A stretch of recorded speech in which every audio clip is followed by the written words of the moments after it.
Hello नमस्कार प्यारे साथियों, आप सभी लोगों का फिर से स्वागत है आपके अपने प्यारे से यूट्यूब चैनल पे।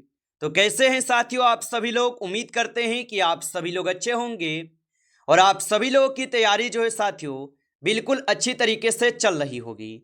तो साथियों आज की इस क्लास में हम सभी लोग जो है रेलवे ग्रुप डी एग्जाम 2026 के लिए जो है टॉप ऐसे इंपोर्टेड और चुनिंदे क्वेश्चनों को देखेंगे जो कि साथियों आपके रेलवे ग्रुप डी के एग्जाम के लिए काफ़ी ही इंपॉर्टेंट है।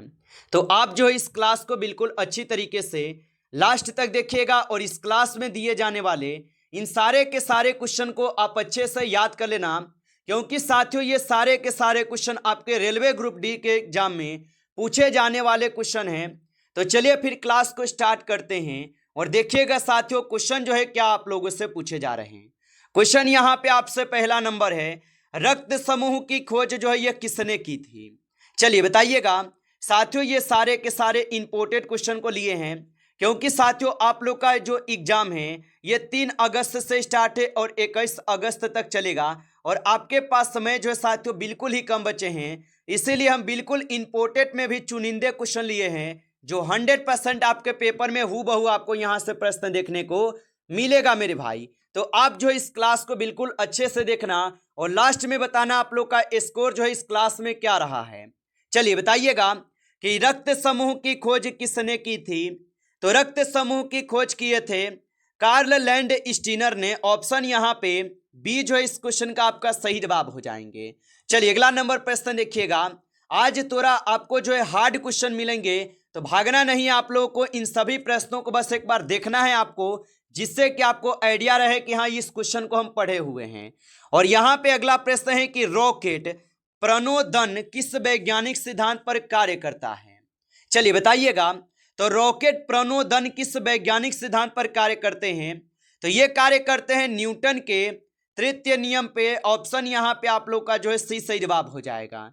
आगे देखिए अगला नंबर प्रश्न यहाँ पे दिए गए हैं आपसे, मनुष्य में ऑक्सीजन का परिवहन किसके द्वारा जो है ना होता है। चलिए बताइएगा आप यहाँ पे। तो मनुष्य में ऑक्सीजन का परिवहन किसके द्वारा होते हैं। तो ये होते हैं आपके हीमोग्लोबिन के द्वारा। ऑप्शन यहाँ पे बी जो है सही जवाब है, हीमोग्लोबिन के द्वारा होगा। चलिए अगला नंबर प्रश्न यहाँ पे है कि ग्रेगर मेंडल ने संकरण का प्रयोग किस पौधे पर किया था। तो ग्रेगर मेंडल ने संकरण का जो प्रयोग किए थे ये सबसे पहले किए थे मटर के पौधा पर। ऑप्शन यहाँ पे बी आपका सही जवाब होगा और बहुत बार ये प्रश्न आपसे पूछा गया है ग्रुप डी के एग्जाम में। अगला नंबर प्रश्न है, रक्त परिसंचरण की खोज किसने की थी। वेरी वेरी इंपॉर्टेंट क्वेश्चन ये सारे क्वेश्चन है, याद करते चलोगे मेरे भाई कि रक्त परिसंचरण की खोज किसने की थी। तो रक्त परिसंचरण की खोज किए थे विलियम हार्वे। ऑप्शन यहाँ पे आप लोग का जो है ऑप्शन ए यहाँ पे सही जवाब दिए गए हैं, विलियम हार्वे होगा। आगे देखिए अगला नंबर प्रश्न है, इमली में कौन सा अम्ल जो है पाया जाता है। चलिए बताइएगा। तो इमली में कौन सा अम्ल पाए जाते हैं। तो इमली में टाइट्रिक अम्ल पाए जाते हैं। ऑप्शन आप लोग का बी जो है सही जवाब होगा, टाइट्रिक अम्ल पाए जाते हैं। आप अच्छे से इनको याद रखेंगे। अगला नंबर प्रश्न यहाँ पे है, मानव शरीर में रक्त शर्करा को नियंत्रित करने वाला हार्मोन जो है कौन सा है। चलिए बताइएगा आप यहाँ पे। तो मानव शरीर में रक्त शर्करा को नियंत्रित करने वाला हार्मोन कौन सा हो जाएगा। तो ये आपके इंसुलिन हो जाएगा। ऑप्शन यहाँ पे सी सही जवाब है, इंसुलिन हो जाएगा। चलिए अगला नंबर प्रश्न यहाँ पे है, निम्नलिखित में से कौन सा दुर्बल विद्युत अपघट्य है। चलिए बताइए। तो निम्नलिखित में से कौन सा दुर्बल विद्युत अपघट्य होगा। तो 8 क्वेश्चन का आप सही जवाब ऑप्शन यहाँ पे सी लगा देंगे। ऑप्शन आपका सी सही जवाब है। आगे देखिए अगला नंबर प्रश्न यहाँ पे है, प्रश्न है कि दांत किस पीएच पर जो है ना सड़ने लगते हैं। तो दांत किस पीएच पर सड़ने लगते हैं। तो ये सड़ने लगते हैं पीएच 5.5 पे। ऑप्शन यहाँ पे आप लोग का सी जो है सही जवाब होगा। अगला नंबर प्रश्न देखेंगे, किसी तत्व की रासायनिक प्रकृति किस पर जो है यह निर्भर करती है। तो किसी तत्व की रासायनिक प्रकृति किस पर निर्भर करती है। तो ये निर्भर करते हैं किस पर। तो संयोजक इलेक्ट्रॉन पे। ऑप्शन यहाँ पे सी जो है सही जवाब होगा। आगे देखिए अगला नंबर प्रश्न यहाँ पे दिए गए क्वेश्चन है कि अनुवांशिकी का जनक किसे कहा जाता है। चलिए बताएंगे आप यहाँ पे। तो अनुवांशिकी का जनक किसे कहते हैं। तो अनुवांशिकी का जनक कहते हैं ग्रेगर मेंडल को। ऑप्शन यहाँ पे बी सही जवाब है, याद रखेंगे। अगला नंबर प्रश्न आप देखेंगे यहाँ पे, प्रश्न है आपसे कि जीव विज्ञान की वह शाखा जो अनुवांशिकता का अध्ययन करती है कहलाती है। तो जीव विज्ञान का वह शाखा जो अनुवांशिकता यहाँ पे का अध्ययन करती है क्या कहलाती है? तो ये कहलाती है आप सभी लोग का अनुवांशिकी। ऑप्शन यहाँ पे बी सही जवाब है, याद रखेंगे। चलिए अगला नंबर प्रश्न यहाँ पे है, निम्नलिखित में से कौन सा अंग विषहरण कहलाता है? तो निम्नलिखित में से कौन सा यहाँ पे अंग विषहरण कहलाता है? तो ये हो जाएगा यकृत। ऑप्शन यहाँ पे बी कीजिएगा, सही जवाब यकृत होगा। आगे देखिए अगला नंबर प्रश्न है कि इलेक्ट्रॉन वोल्ट जो है ये किसकी इकाई है? तो इलेक्ट्रॉन वोल्ट किसकी इकाई होगा? तो इलेक्ट्रॉन वोल्ट जो है ये इकाई हो जाएंगे किसका? तो ऊर्जा के। ऑप्शन यहाँ पे बी सही जवाब होगा, ऊर्जा के हैं। आगे देखिए अगला नंबर प्रश्न यहाँ पे है कि एक तोप फायरिंग के बाद पीछे क्यों हटती है? चलिए बताएंगे आप यहाँ पे कि एक जो तोप होते हैं फायरिंग के बाद पीछे क्यों हटती है? तो न्यूटन के तृतीय नियम के अनुसार हटते हैं। ऑप्शन यहाँ पे बी सही जवाब होगा। आगे देखिए अगला नंबर प्रश्न है, दूर स्थित चमकते पिंड का तापमान किस यंत्र से मापा जाता है? चलिए बताइए। और आप अभी तक इस क्लास को लाइक नहीं किए हैं तो आपसे छोटा सा रिक्वेस्ट है, आप इस क्लास को एक बार लाइक कर लेंगे। नए हैं आप इस चैनल पे तो चैनल को सब्सक्राइब करके ऑल नोटिफिकेशन को ऑल पे दबा के जुड़ जाएंगे, जिससे कि जब भी कोई नई क्लास हो सबसे पहले क्लास का नोटिफिकेशन जो है आपके पास पहुंच सके। तो आप इस चैनल को सब्सक्राइब कर लीजिएगा।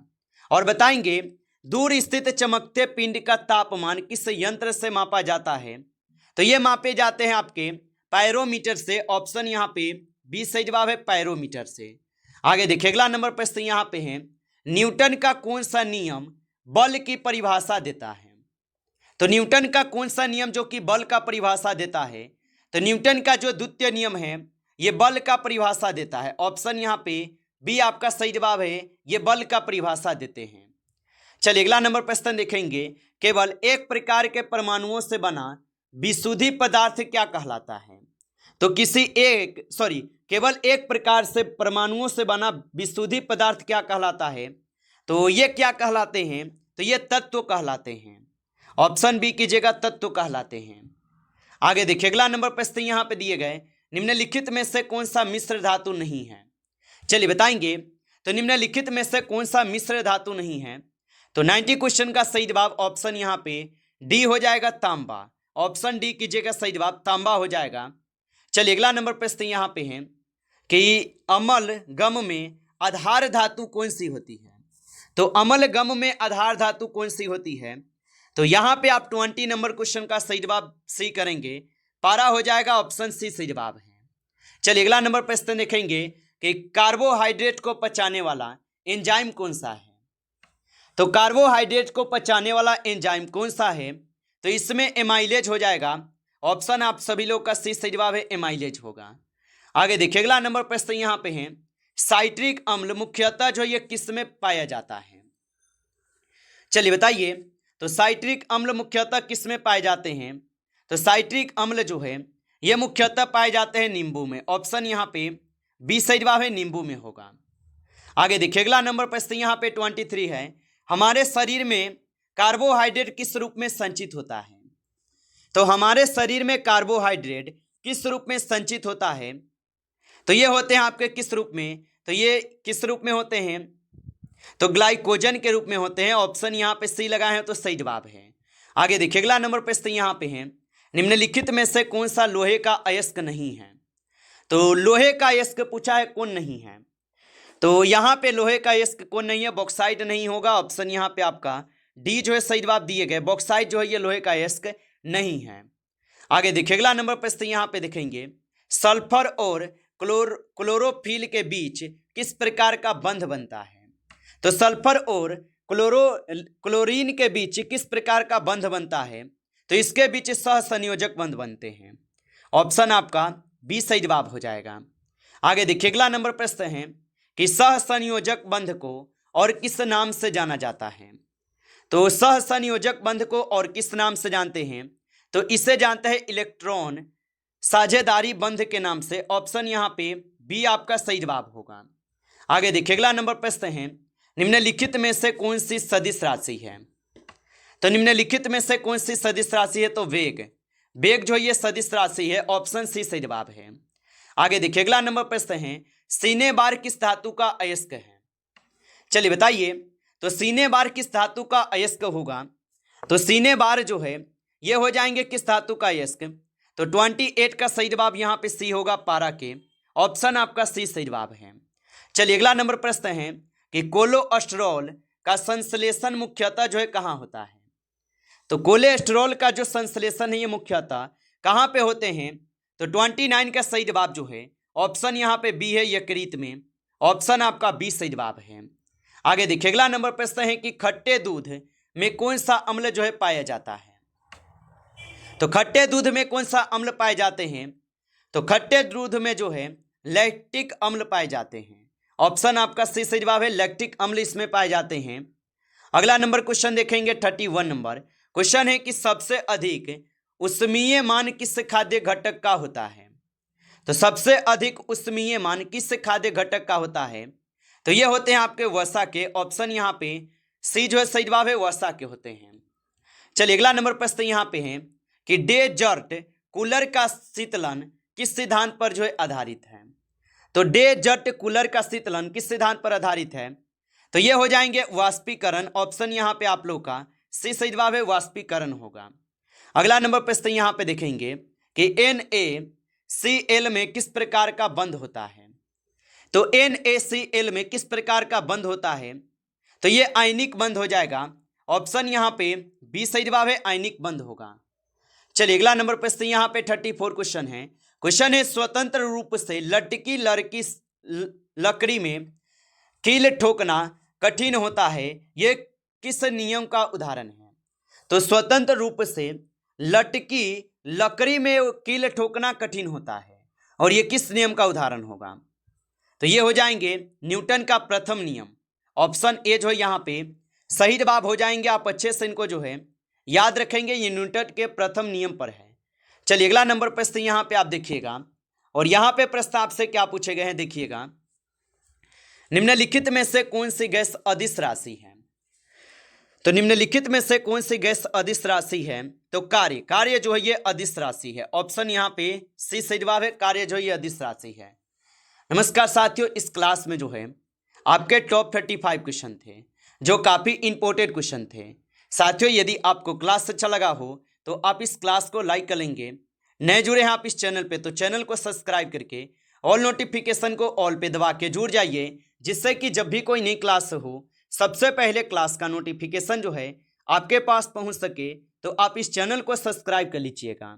चलिए फिर मिलते हैं आपसे एक नेक्स्ट टॉपिक के साथ नेक्स्ट क्लास में, तब तक के लिए जय हिंद जय भारत।